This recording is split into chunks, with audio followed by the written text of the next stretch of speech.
hala, hala, hala. Alalala.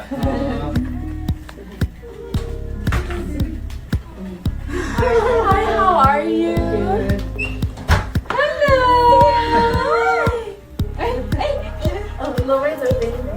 How are you? Muling nasilayan at nakasama ni Manny at Chinky Pacquiao ang kanilang unang apo na si Baby Clara makalipas ang 5 buwan. Hindi maitago ng mag-asawa ang kanilang tuwa at pagkagulat dahil kapansin-pansin ang mabilis na paglaki ng bata. Mas lalong gumanda at lalong naging malusog.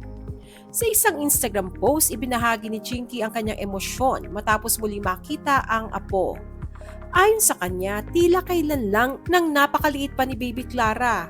Ngunit ngayon ay kitang-kita na ang paglaki nito.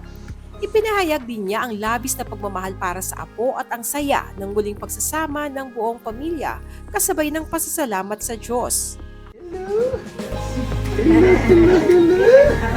Hello!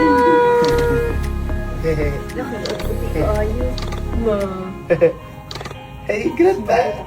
Grandpa! Lolo! Lolo! Lolo. Nanaw siya. Lolo! Lolo! Lolo! Lolo! Lolo! Tutok siya. Dili na ako. She's so big now, huh? Yeah. Look at the legs, oh. Yeah. Oh, tadi kena acara anak-anak. Ay!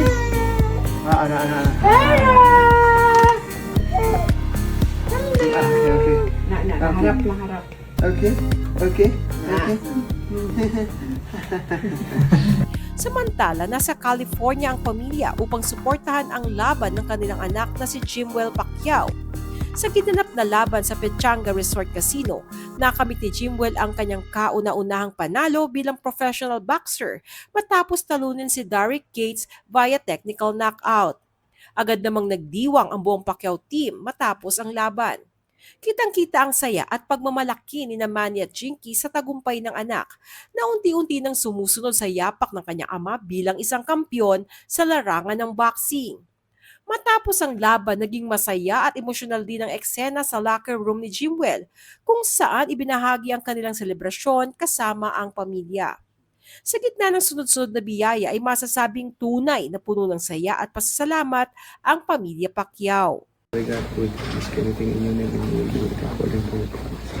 In Jesus' name we pray.